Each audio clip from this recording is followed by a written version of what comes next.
Assalamualaikum warahmatullahi wabarakatuh.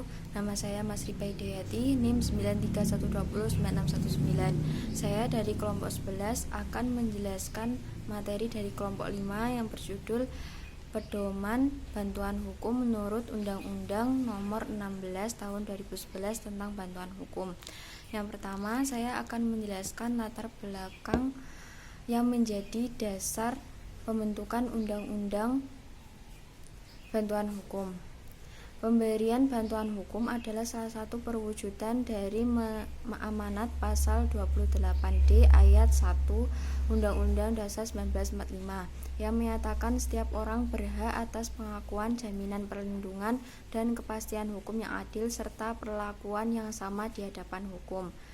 Dalam Undang-Undang Nomor 16 Tahun 2011 tentang Bantuan Hukum memberi perlindungan terhadap hak warga negara yang sedang menjalani proses hukum. Ada 3 latar belakang yang menjadi dasar pembentukan Undang-Undang Bantuan Hukum, antara lain 1.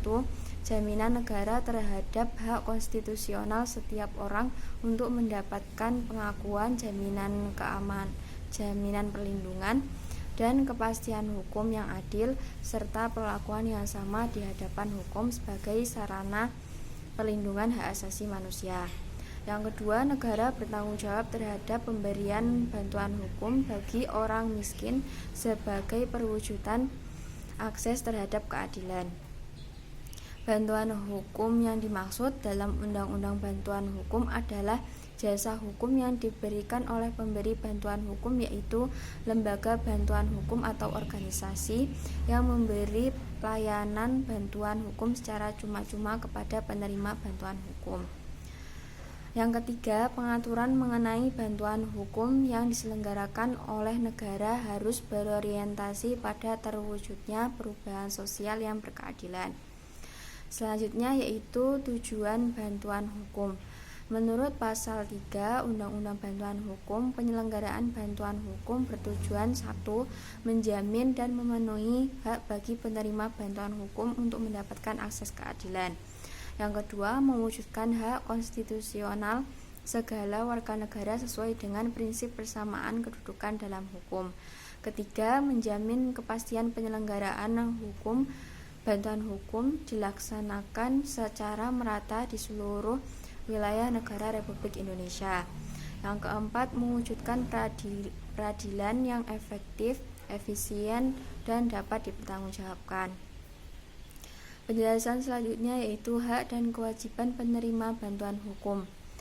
Berdasarkan Undang-Undang Nomor 16 Tahun 2011 tentang Bantuan Hukum, pada pasal 1 dinyatakan bahwa bantuan hukum adalah jasa hukum yang diberikan oleh pemberi bantuan hukum secara cuma-cuma kepada penerima bantuan hukum. Nah, penerima bantuan hukum adalah orang atau kelompok orang miskin yang tidak dapat memenuhi hak dasar secara layak dan mandiri yang menghadapi masalah hukum.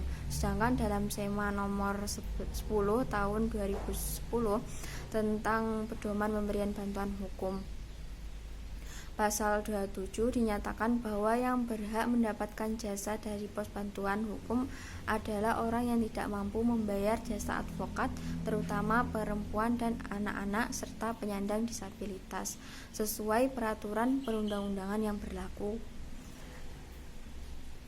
Nah, bantuan hukum tersebut meliputi menjalankan kuasa, mendampingi, mewakili, membela, dan atau melakukan tindakan hukum lain untuk kepentingan hukum penerima bantuan hukum.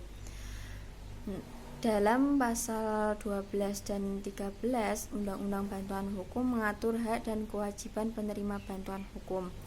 Hak dari penerima bantuan hukum salah satunya yaitu mendapatkan bantuan hukum hingga masalah keduanya selesai dan atau perkaranya telah mempunyai kekuatan ketetapan hukum atau kekuatan hukum tetap selama penerima bantuan hukum yang bersangkutan tidak mencabut surat kuasanya.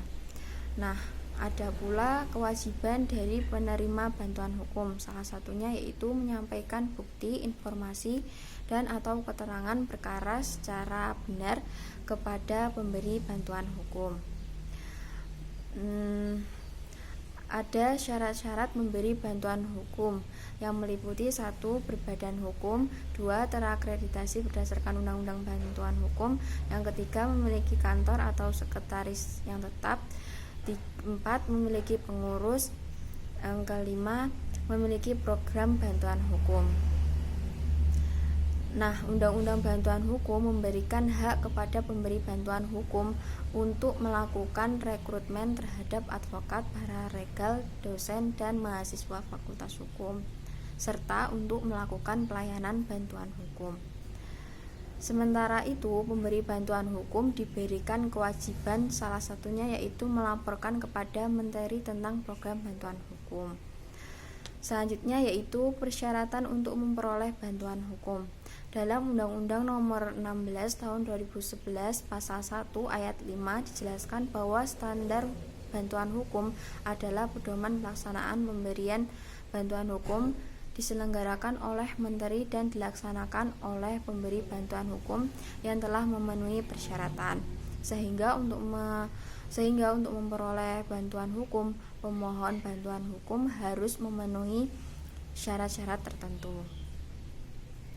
Yang terakhir yaitu jenis bantuan hukum.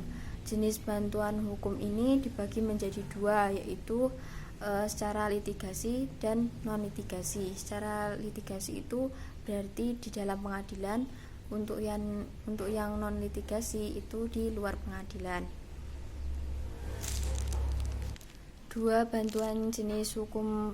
Dua jenis bantuan hukum ini meliputi perkara pidana, perkara perdata, dan tata usaha negara. Selain advokat, implementasi dari bantuan hukum memberi peran bagi dosen, mahasiswa, dan paralegal. Sekian yang dapat saya sampaikan. Apabila ada kurangnya saya mohon maaf. Wassalamualaikum warahmatullahi wabarakatuh.